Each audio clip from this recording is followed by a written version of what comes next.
من لساني يفقهوا قولي. السلام عليكم ورحمة الله وبركاته.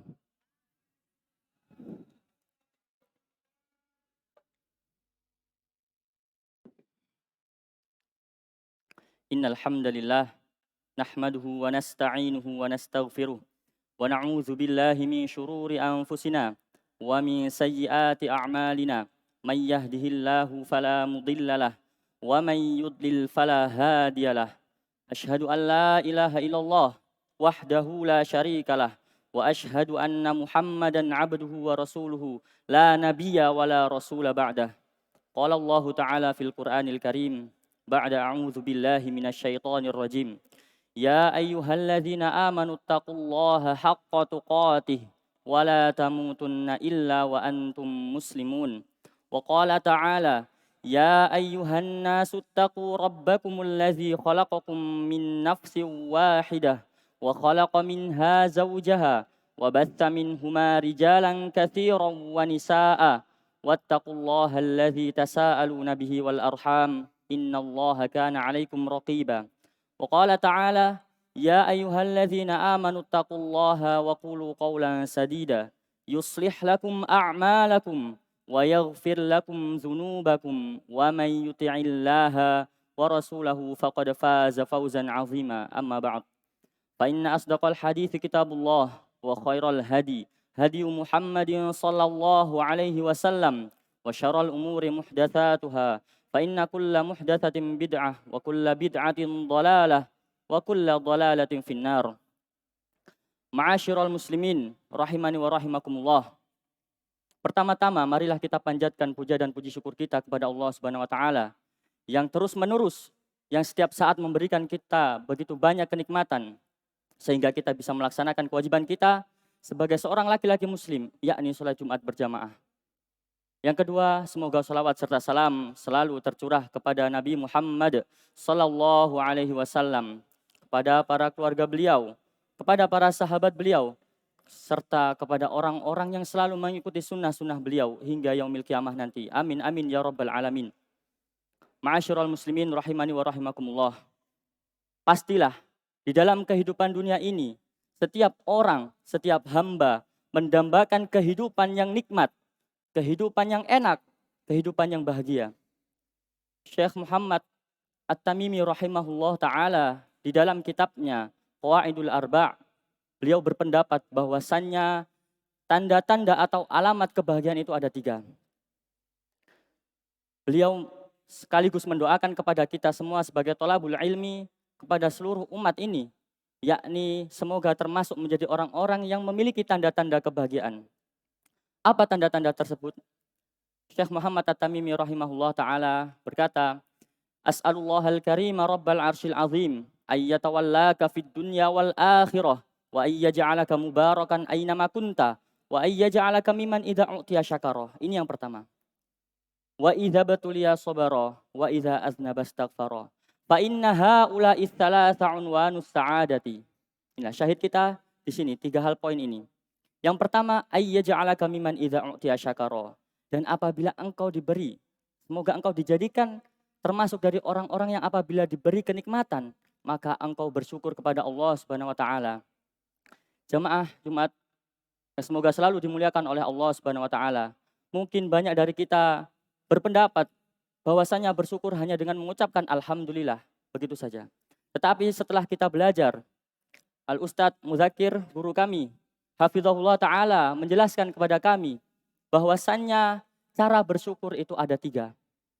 Yang pertama, cara bersyukur yang pertama ialah bersyukur dengan hati. Bagaimana cara bersyukur dengan hati jamaah? Yakni dengan meyakini semua kenikmatan yang ada pada diri kita, yang kita rasakan saat ini, dari yang kemarin-kemarin sampai kapanpun, itu hanya Allah yang memberikan nikmat itu semuanya. Allah Ta'ala berfirman, وَمَا بِكُم مِّن نِعْمَةٍ فَمِنَاللَّهِ.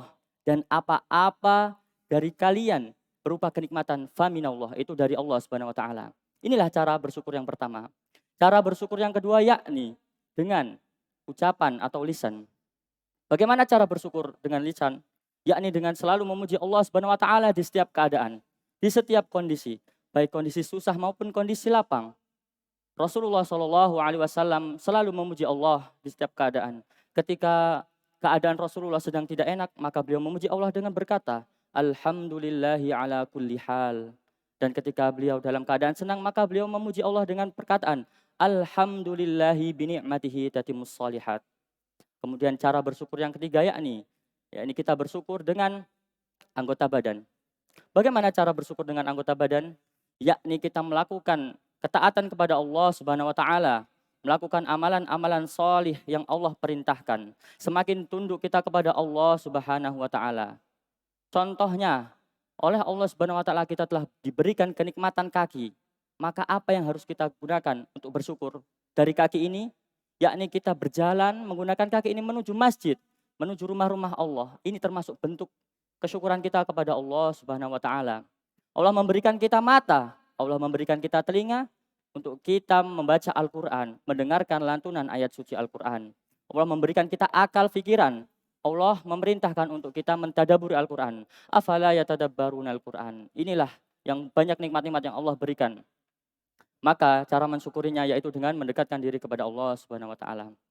Kemudian alamat yang kedua dari alamat kebahagiaan adalah wa idza batuliya sabara, ketika engkau diuji maka engkau bersabar. Ma'asyiral muslimin rahimani wa rahimakumullah. Allah Subhanahu wa taala selalu mensilih gantikan antara para hambanya, yakni ujian dan cobaan. Wa tilkal ayyamu nudawiluha bainan nas, dan Allah pada hari itu mensilih gantikan antara manusia. Terkadang kita di atas, terkadang kita di bawah. Terkadang kita senang, terkadang kita sedih.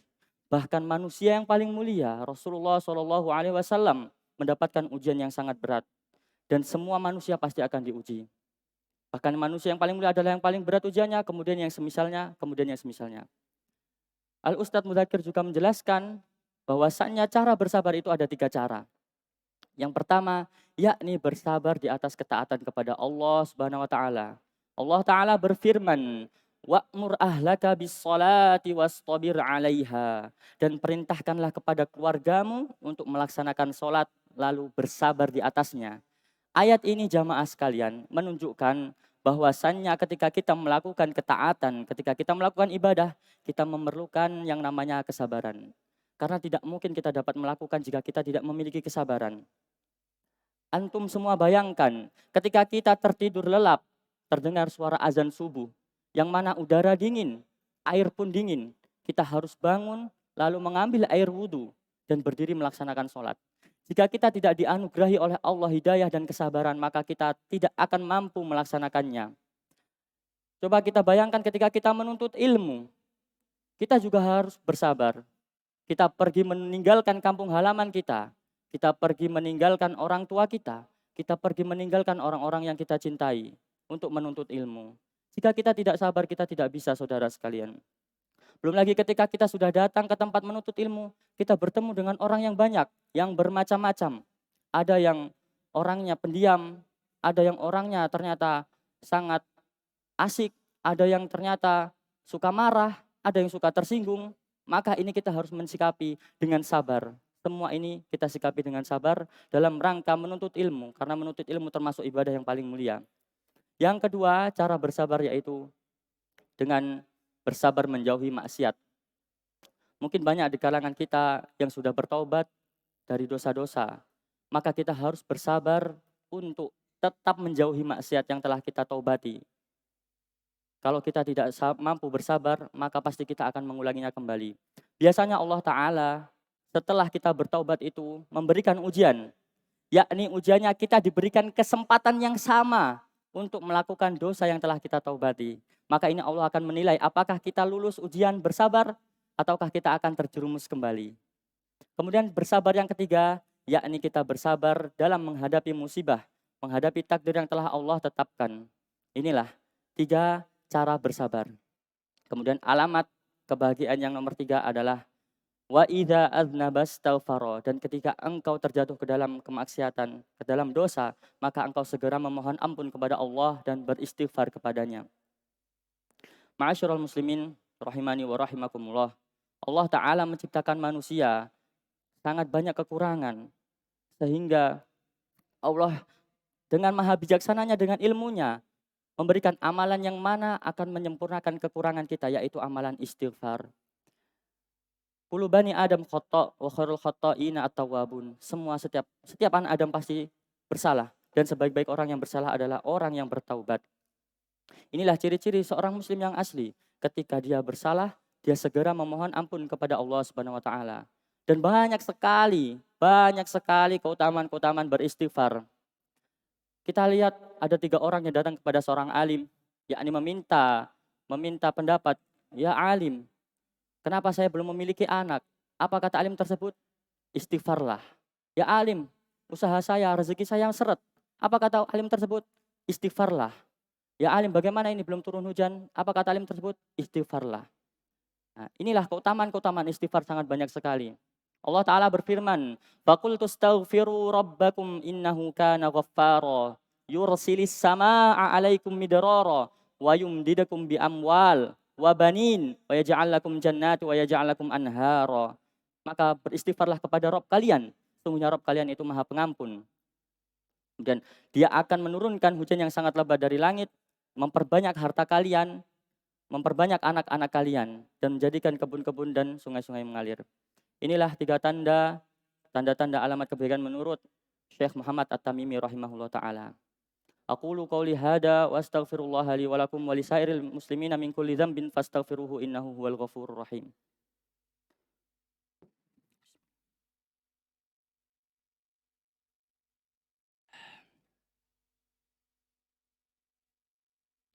Alhamdulillahi rabbil alamin wassalatu wassalamu ala asyrafil anbiya'i wal mursalin wa ala alihi wa ashabihi wa man tabi'ahum bi ihsanin ila yaumiddin amma ba'd. Ma'asyiral muslimin rahimani wa rahimakumullah. Kita sudah mengetahui tanda-tanda, alamat-alamat kebahagiaan. Selayaknya sebagai seorang muslim yang cerdas, maka kita harus memikirkan kita semoga bisa termasuk dari orang-orang yang mendapatkan tanda-tanda itu. Barang siapa yang diberi oleh Allah hidayah untuk melaksanakannya, sungguh dia akan bahagia. Dan barang siapa yang tidak diberi hidayah, maka dia akan sengsara. Kemudian kami mengingatkan kepada seluruh jamaah, terutama pada diri kami sendiri, untuk selalu bersolawat kepada Nabi Muhammad SAW. Inna Allah wa malaikatahu yusalluna ala nabi, ya ayyuhalladzina amanu sallu alaihi wa sallimu taslima. Allahumma salli ala sayyidina Muhammad wa ala ali Muhammad, kama sallaita ala Ibrahim wa ala ali Ibrahim, wa barik ala Muhammad wa ala ali Muhammad, kama barakta ala Ibrahim wa ala ali Ibrahim fil alamin innaka Hamidum Majid. Allahumma ighfir lil muslimina wal muslimat wal mu'minina wal mu'minat al ahya'i minhum wal amwat innaka sami'un qaribun mujibu da'wat faya qadiyal hajat. Allahumma inna nas'aluka al huda wat tuqa wal afafa wal ghina. Allahumma inna nas'aluka ilman nafi'an wa rizqan tayyiban wa amalan mutaqabbala. Allahumma ansur ikhwanana al muslimina wal mustata'afin. Allahumma ansur ikhwanana al muwahhidin wal mujahidin fi kulli makan wa fi kulli zaman. Rabbana la tu'akhidna in nasina aw akhtana. Rabbana wa la tahmil alaina isran kama hamaltahu 'alal ladzina min qablina. Rabbana wa la tuhammilna ma la taqata lana bih wa'fu 'anna waghfir lana warhamna. Anta maulana fansurna 'alal qaumil kafirin. Rabbana la tuzigh qulubana ba'da idh hadaitana wa hab lana min ladunka rahmah innaka antal wahhab. Rabbana hab lana min azwajina wa dzurriyyatina qurrata a'yun waj'alna lil muttaqina imama. Rabbana atina fid dunya hasanah wa fil akhirati hasanah wa qina adzabannar. Ibadallah, innallaha ya'murukum bil 'adli wal ihsan wa ita'i dzil qurba wa yanha 'anil fahsya'i wal munkari wal baghi ya'idukum la'allakum tadhakkarun. Fadhkurullahal 'azim yadhkurkum washkuruhu 'ala ni'amihi yazidakum wa la dzikrullahi akbar wallahu ya'lamu ma tasna'un. Aqimus shalah.